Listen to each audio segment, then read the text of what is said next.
Assalamualaikum warahmatullahi wabarakatuh. Adik-adik mahasiswa ilmu pemerintahan yang memprogramkan mata kuliah proses legislatif, kita akan memasuki pekan kelima dan kalau dilihat jumlah dosen yang mengajar, maka pekan kelima itu akan ada biasanya pergantian dosen selanjutnya. Dan kalau saya yang diamanahkan untuk masuk di pekan kelima, maka tentu saya harus menyampaikan hal-hal teknis dulu terkait bagaimana kita menjalani perkuliahan selama 4 pekan ke depan. Jadi kalau kita lihat sekolah kita, saya konsisten di sekolah karena di sana sudah ada petunjuk-petunjuk teknis, ada RPS mata kuliah. Saya buka dulu yang kelas B karena kelas A itu juga ada di sekolah. Jadi tampilannya seperti ini. Kalau kita buka sekolah, maka yang pertama kita harus buka itu adalah alur pembelajaran. Jadi alur pembelajaran pekan kelima tentu karena kita akan kuliah bersama di pekan kelima.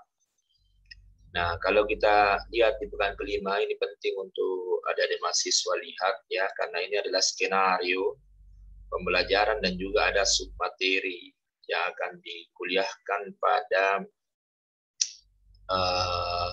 pekan kelima. Jadi metode kita di pekan kelima itu adalah kuliah interaktif. Kuliah interaktif itu berarti ada interaktif antara dosen dengan mahasiswa. Jadi bukan diskusi kelompok, tapi interaktif, ini individual sifatnya. Nah, kita bagi kelas ini menjadi 7 kelompok karena ada 7 pekan diskusi nanti, sehingga kita bagi 7. Lalu kemudian diharapkan pada saat kuliah interaktif itu ada pembagian submateri setiap kelompok, tapi tugasnya bukan tugas kelompok, tugas individu. Beda kalau diskusi kelompok ada tugas kelompok. Nanti kita bahas tersendiri itu, karena diskusinya mulai pekan ke-9. Nah, di pekan ke-5 ini kita akan bicara tentang tata urutan perundang-undangan. Nah, kalau kita bicara tata urutan perundang-undangan, tentu kita mengacu kepada Undang-Undang Nomor 12 Tahun 2011. Bahwa di situ tertera bahwa Undang-Undang Dasar itu, konstitusi itu adalah hukum tertinggi di Indonesia. Lalu kemudian ada Pancasila sebagai sumber dari segala sumber hukum. Kita biasa mendengar istilah landasan ideal adalah Pancasila, landasan konstitusionalnya Undang-Undang Dasar 1945. Nah, lalu kemudian ada aturan-aturan yang lebih rendah, lebih khusus lagi, seperti ketetapan MPR sampai peraturan daerah. Nah, walaupun yang tertera di sini hanya beberapa tingkatan saja, ada beberapa aturan perundang-undangan saja, tapi semua aturan yang dibuat oleh pejabat negara yang berwenang dengan mekanisme yang sesuai dengan ketetapan undang-undang, itu adalah aturan perundang-undangan. Nanti kita bahas lebih lanjut. Nah, ada beberapa submateri yang kita akan bahas nanti. Anda bisa lihat di alur pembelajaran ini ada 6, dan setiap kelompok itu diharapkan membaca sesuai submaterinya, lebih fokus pada submaterinya. Walaupun tentu secara keseluruhan itu harusnya dibaca. Jadi ini submaterinya dibagi per kelompok, tapi ini bukan tugas kelompok, ini tugas individu, di mana setiap mahasiswa harus membuat tugas. Nah, kenapa ini adik-adik, ini tidak serta-merta hanya keinginan saya saja, Kalau kita menengok pada peraturan Menteri Pendidikan Kebudayaan, Riset dan Teknologi bahwa satu SKS itu sama dengan 1 jam belajar mandiri, 1 jam tugas terstruktur, dan 1 jam tatap muka di kelas. Kalau kita di Sospol itu 1 jam pelajarannya tatap muka itu 45 menit. Sementara kalau belajar mandiri dan tugas terstruktur itu 1 jamnya konvensional 60 menit. Ini bukan aturan saya sebagai dosen, tapi itu aturan kementerian. Sehingga kalau 3 SKS itu berarti 3 jam belajar mandiri, 3 jam tugas terstruktur, 6 jam selama sepekan.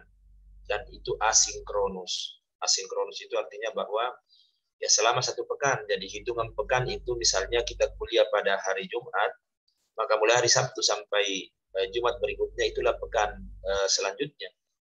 Ya, sehingga Anda harus mengatur waktu Anda, manajemen waktunya harus benar. Anda harus belajar mandiri. Belajar mandiri itu baca literatur, baik itu bahan ajar, modul, buku, atau artikel, itu harus dibaca. Dari membaca atau melihat video-video pembelajaran. Dari membaca dan melihat video itu, lalu kemudian Anda membuat tugas terstruktur. Nah, tugas terstruktur kita pada pekan ke-5 ini, berikut pekan ke-6, berikut pekan ke-7, karena saya nanti akan fasilitasi kita belajar di pekan 5, 6, 7, di mana di situ interaktif metodenya, sehingga tugas terstrukturnya adalah paper. Paper itu anggap saja summary.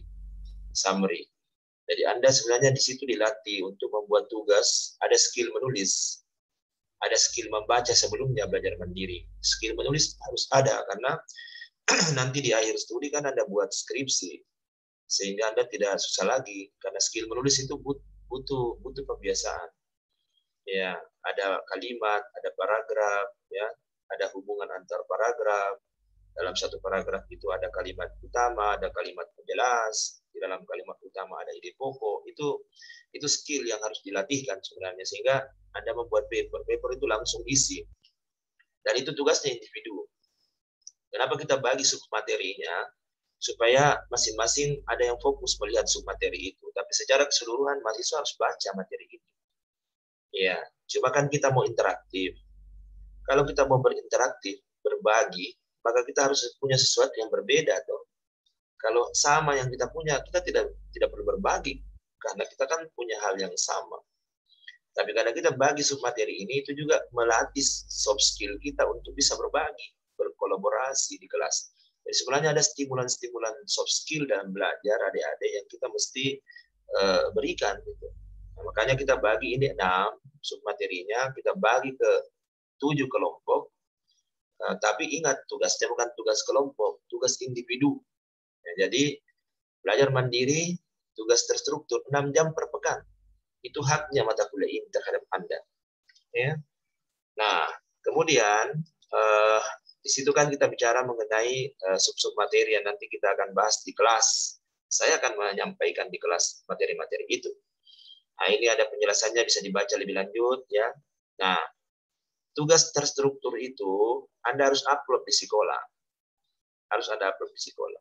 Kecuali kalau terjadi kegagalan masif di sekolah, tidak bisa lagi orang mengupload karena ada masalah teknis misalnya, dan semua tidak bisa masuk. Itu baru dikirim via email, nanti dibicarakan. Tapi harus masuk sekolah. Kenapa? Karena kalau kita masuk di menu tugas itu mudah dilihat oleh dosennya, mudah juga Anda kontrol apa dosennya sudah periksa atau tidak. Jadi itu kalau saya masuk. Jadi artinya setiap dosen kan punya strateginya masing-masing dalam pembelajaran. Ikuti dosen yang mengajar pada pekan-pekan tersebut. Tapi khusus untuk saya di pekan di mana saya memfasilitasi Anda, maka sistemnya seperti ini.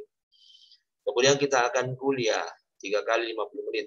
Ya, sospol itu 45 menit. Makanya kan 135 menit 3 SKS. Tapi kalau kita lihat aturan akademik sebenarnya itu 50 menit.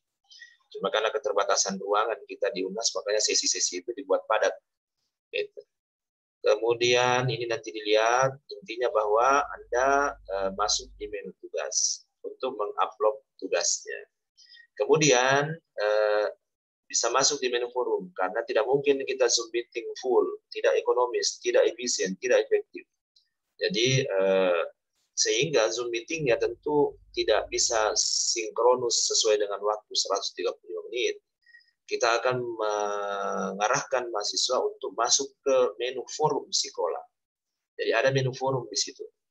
Ada menu forum Sikola di mana kemudian di situ Anda mengetik intisari atau penjelasan terkait topik yang dosen berikan, yang saya berikan di situ.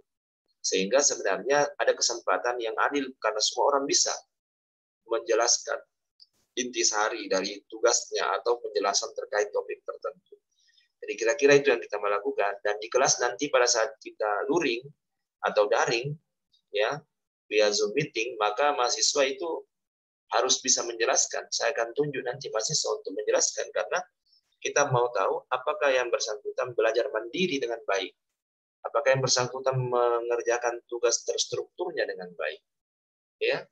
Jadi ya kira-kira begitu sistemnya, ya, sehingga kita bisa berbagi di kelas, kita bisa berinteraksi. Kalau nanti Anda hanya mau mendengar saja dosen menjelaskan di kelas, itu tentu tidak sesuai dengan metode kita dan tidak sesuai dengan hakikat kemahasiswaan Anda. Oke, itu yang menjadi submateri dan skenario pekan kelima. Anda bisa melihat skenario-nya di pekan-pekan selanjutnya, ada itu di sini. Ya. Jadi sekali lagi mulai dengan alur pembelajaran. Kemudian tadi ada kelompok. Ya, kemarin ada yang bertanya bahwa bagaimana pembagian kelompoknya. Mungkin sudah ada kelompok yang terbentuk, tapi khusus untuk kelas pertemuan kita ini, pertemuan dengan saya berharap kita belajar untuk mengikuti petunjuk. Nah, di sini di pekan pertama itu ada kelompok. Ada kelompok, Anda bisa unduh atau Anda download, ya. Di situ ada.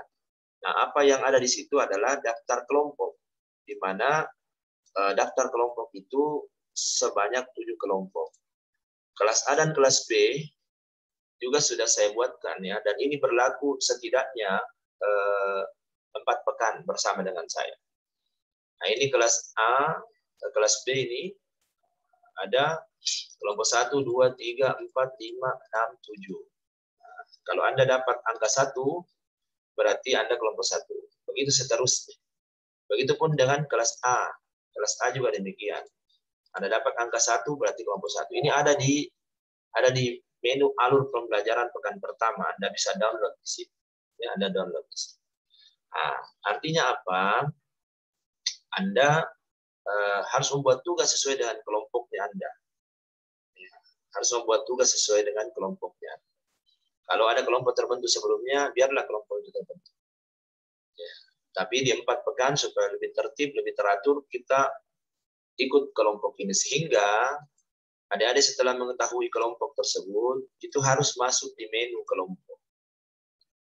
Ya, Anda harus masuk di menu grup atau menu kelompok sekolah. Karena di sini ada, ini yang saya buka hanya kelas B saja, kelas A juga bisa nanti buka. Ini saya lihat sudah ada beberapa yang masuk. Ini saya lihat sudah ada beberapa yang masuk, tapi ini kan hanya 1-2 orang. Hanya 1-2 orang.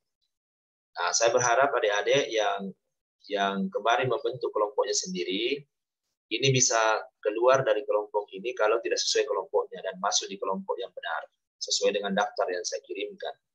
Jadi maksud saya, ini kan sudah dibuat pengaturannya, Anda bisa masuk, bisa keluar. Jadi kalau tidak sesuai dengan daftar tadi, keluar, baru masuk di grup yang benar. Kenapa? Karena menu grup ini nanti akan link dengan forum.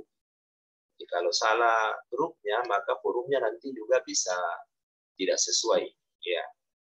Karena bisa jadi juga mungkin saya masih di pekan ke-9. Pekan ke-9 itu adalah diskusi kelompok. Ya.